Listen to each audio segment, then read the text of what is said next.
How's it going, guys? It's ReaperZ 1970 and fun up to making tutorials. And in the tutorial today, I'm going to be teaching you how to make a Transformers intro instead of 4D. So let's get started. What you want to do is you want to go to, well, I'll change it from start to standard. What you want to do, you want to click on Mode Graph, and then click on Mode Text, and wait till it's all loaded up.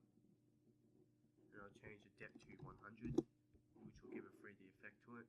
I'm going to change the text type, I'll change it to ReaperZ, which is my YouTube name. And I'll drag this over a bit.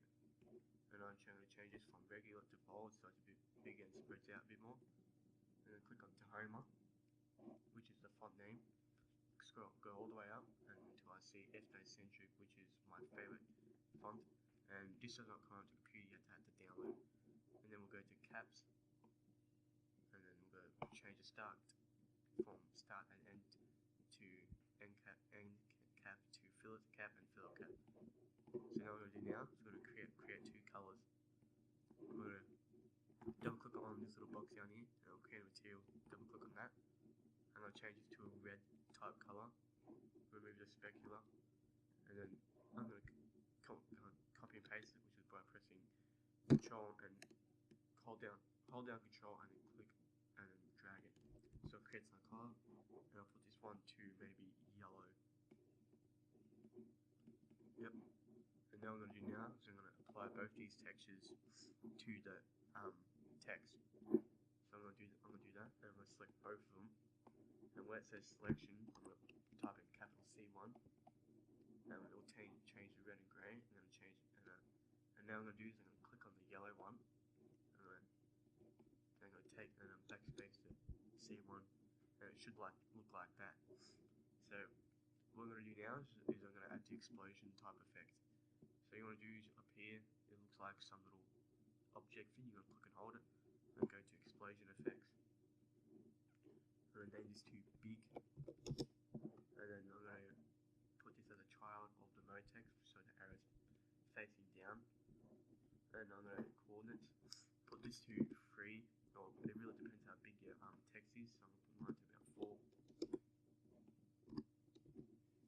There we go, and then put this to about 0.5. Yep. I'm going to go to object, change it to 20%. I'm going to adjust this blue line so it's right there. Adjust this red line so it's around there. I'm going to explosion, change the strength to 100. Go into the cluster tab, change the thickness to 4, and the cluster type to polygons. And then I'm going to go to gravity and put it 0. That means it will be positioned where it was originally positioned. I'm going to go to rotation, change all these to 90, change the speed to 91, the decay to right. I'm going to change the speed to 90, the decay to 91, the variation to 92.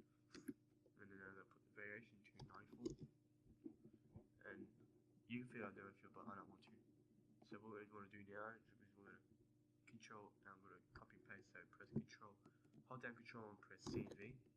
I'm going to turn this one off, drag the child object, name this to center, and change the object percentage to 10, and then I'm going to go to coordinates, put these back to 1. Yep.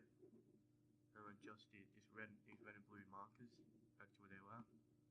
I'm going to put it into the center. I'm going to press Control CV twice.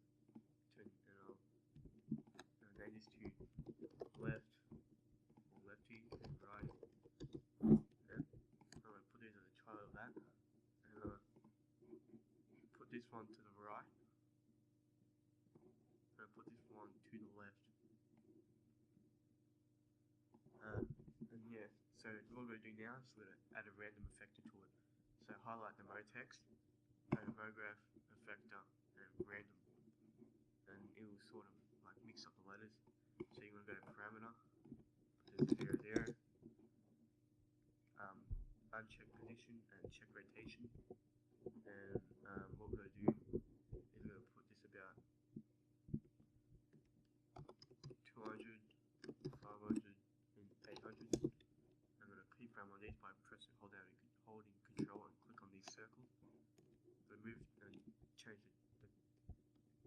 timeline to 210, which is 7.4 seconds, and I'm going to go to about 140.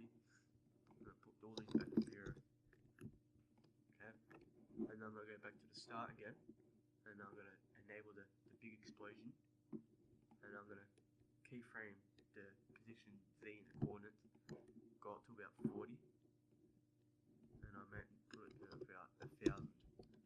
There we go. And I'm going to move back about 5 frames, which is 35, and go to the left. I'll disable the big and then enable the left. Go to object, and I'm going to make it so it like zooms in, or like, transforms in there. So I'm going to control click, go up to 30 frames, and put this to 0. And I'm going to go back 5 frames, go onto the right, disable the left, enable the right, control click, and then go up to 30 frames. And I'm going to control click that again, go back another 5 frames, and then go disable that, enable the center, control click on the keyframe, go up 30 frames, which is 115, go to 0, and yeah, that's all for the explosion type. Yeah, that's all for the explosion. Now we're going to do the camera movement. So what we're going to do now is you just want to get a good view of the text. And I'm going to create a camera by clicking on here. And what we're going to do now is where it's a scribble line, we're going to click and hold it and create a circle. I'm going to press R on the keyboard. I'm going to click on it and then hold shift at the same time. I'm going to drag it so it's positive 90 degrees. And I'm going to go to coordinates, put this about 43. Whoops, 8. And 8. 0.43. Maybe I might adjust this down a bit more. Yep, 8.25 and 8.35. And I'm going to add 2 tags. I'm going to get 2 tags of camera. One's going to be a line to spline, the other's going to be a target one. So I'm going to click on the line spline, I'm going to drag the circle there. And then I'm going to go to create, create object, and now I'm going to put it roughly a bit in the middle. I'm going to click on the target tag, I'm going to drag the null object there. And now what we're going to do now is we're going to keyframe the camera movement. So click on this line spline, put it to 75%. Yep, 75%. Go to 0. Control click to make a keyframe. Go to 30 frames per second. Put this to 0. Oh wait, 25 I mean. Control click. I'm gonna go back to 0, and I'm gonna click on any. So this is not highlighted. I'm gonna click on the circle. Go to object and put this to 20. So it's zoomed in. Go control click. Go up to about 15, which is half of 30. And then put this to 200, and yeah, we're done. So yeah, and that's it, guys. Well, what I'm gonna do quickly is quickly change the render settings. Go to output. Go to output and click on this drop down arrow. Go to film video and go to 1080. Wait, HDTV 1080 29.97. Go change the frame range to all frames so it renders all the frames in an animation. Go to save and change the format to QuickTime. And I'm going to click on here. Go to desktop. And then transformers. And then I'm going to go to anti-aliasing, change from geometry to best, and filter to animation. And yeah, that's it, guys. I hope you learned something from this tutorial, and I apologize if I was speaking really fast, but because I wanted to keep it below roughly 15 minutes, or 10 minutes. So I hope you learned something, guys. Please comment, rate, and subscribe, and I'll maybe might see you later. Peace.